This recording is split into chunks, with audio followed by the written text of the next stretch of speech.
I look at management like do your job as a manager. Get those contracts done, get them signed so that I can do publicity on those contracts. I don't, all the other, if the management doesn't care what you do, I do. Because guess what? It makes my job harder if there's TMZ calling me at 2 o'clock in the morning asking for a statement. Do you see what I mean? There's a difference. They're going to call me. They're not calling the manager. She taking over. She taking over. You taking over. You got that takeover still. With management handles like their business contracts and things like that, and making sure like they get paid for certain things and negotiate payments, and like an agent would do. Same thing, and agent manager. So they're basically agent is for something else, manager for something else, but they still have that same type of responsibility. My job is simply publicity. Okay. Do you see them exposed? Yes. Right. So it is very different in that regard. But oftentimes, because you're working very closely with your clients, you become like, don't make that move because it doesn't look good. But managers do the same thing, right? Yes. You know what I mean? Or don't do. So have you ever had a situation where it's like, well, my manager ain't tripping, like, what, let me downplay you? Where you have they can't downplay. They're not going to downplay me. Okay. So that's the difference with the way that I handle being a publicist and dealing with management. I look at management like do your job as a manager. Get those contracts done, get them signed so that I can do publicity on those contracts. All the other, if the management doesn't care what you do, I do. Because guess what? It makes my job harder if there's TMZ calling me at 2 o'clock in the morning asking for a statement. Do you see what I mean? There's a difference. They're going to call me. They're not calling the manager. Right. So what's the biggest challenge as a PR, you would say? Those 2 o'clock calls. Well, it is the blurred line of the management and being really close to your clients. Because you want them to win. Yes. Right. So bad. Like, you just want them to win. You want to be able to, but you're right in the trenches with them. Right. Well, how does those kind of conversations go? Say your client is 6'9". Now, obviously, his career is crazy, right? But it works for him. So I wonder where his publicist is. And, like, if that was your client, what would you do with him? So, first of all, just a disclosure, I would never ever represent 6'9", just for the homies in Long Beach. But no, it's obvious that 6'9" has representation as a publicist because he's alive. He's making, absolutely. I mean, simple as that he's alive and he's out here, and every move that he makes, whether it looks bad in the press or in the media, it goes to TMZ, Shade Room, because we deal with those agencies. So, just prime example. How in the hell do they know Kim Kardashian is in such and such city at such and such time? Obviously, she's going to travel. They're not checking her flight plan. Right, yes. First of all, you can't do it. Yeah. Someone's calling.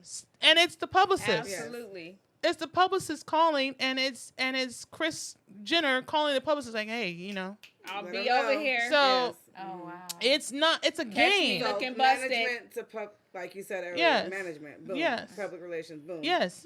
It's not, I want you to understand, like, everything that you see in the media is generated by us. Oh, Yeah. wow. So purposely put out. So 6ix9ine getting out of jail, that was a media frenzy behind that, but there was somebody behind the scenes creating that frenzy. Right.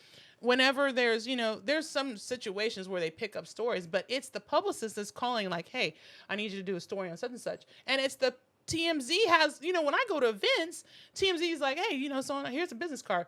They give you the business card so you can call them for their events, or whatever they're doing. That's how it's works. a relationship and a lot of media. people don't know that. They It's just very feel controlled. like you walk out the house and everybody's swarming you, and it's like that's not how it works. Yeah. Now there's a lot of negative press that goes out there. Absolutely. I mean, obviously, but they can't be everywhere, and They can't be in Long Beach and then Compton and then Right. Woodland Hills. It's just not that many. Right. No, and that's the publicists are the ones driving these stories. Right. And they're driving it for a purpose. Right. Publicity. To get That's you your out job. there. Yeah. You know, like. So is that like geared around the any publicity is good publicity, whether it's bad or good type of thing? Yeah, I'll give you a prime example. Sorry, Tay, but Tay of third, stupid ass. Sorry, Tay. Stupid ass Gemini. Allegedly stupid ass. I love him to death. He's my brother. Yeah. But, you know, he messages Black China a few times. Oh, Black China responds back, "You're not going to introduce yourself," which was crazy in itself. And I saw it come through. Yeah. And then he posts, "Nah, I'm good." You know, it's kind of like, you know, but he did that for his friends. Like, he didn't even expect it, like, to go past, you know, him and his page. Yes. That's it. But it turned into all the blogs picked it up. Oh, my And God. then as a publicist, I have to make a decision. Is this going to make his situation better or not? Right. So what happens? Because he has not only my PR team, he has also Uncle Snoop's Army's PR team. And so it becomes, you know, something bigger than life when it was something really, really innocent. Yeah. But the thing about it is you have that to watch what you do. Oh, period, as 100%. well. Like, the you DMs can't- are not the place for celebrities to be. No. Yeah. I tell my clients all the time, your social media is no longer yours. You might have, before you met me, it was all you. Right. That's you, boo-boo. But when you're with me, it no longer belongs to you. It belongs to the world. Yeah. Yes.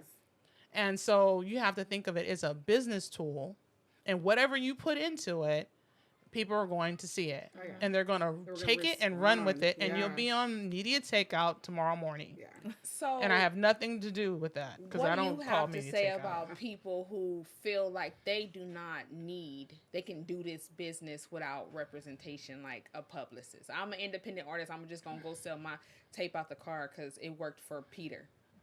It worked for a lot of them. What do you Because they look at what the past is, but the past is not, you know, everybody had a MySpace page, or even before MySpace, there was all, you know, they sold their music out of the trunk and it became viral, what was viral back then, but it's not that anymore. Right. This media frenzy is like, it is a frenzy. And if you do one thing, let's just say, you know, you're chilling with a girl and the girl's like, "I got dick pics." And they put that out there and your dick is small. Like, it's going to be a problem.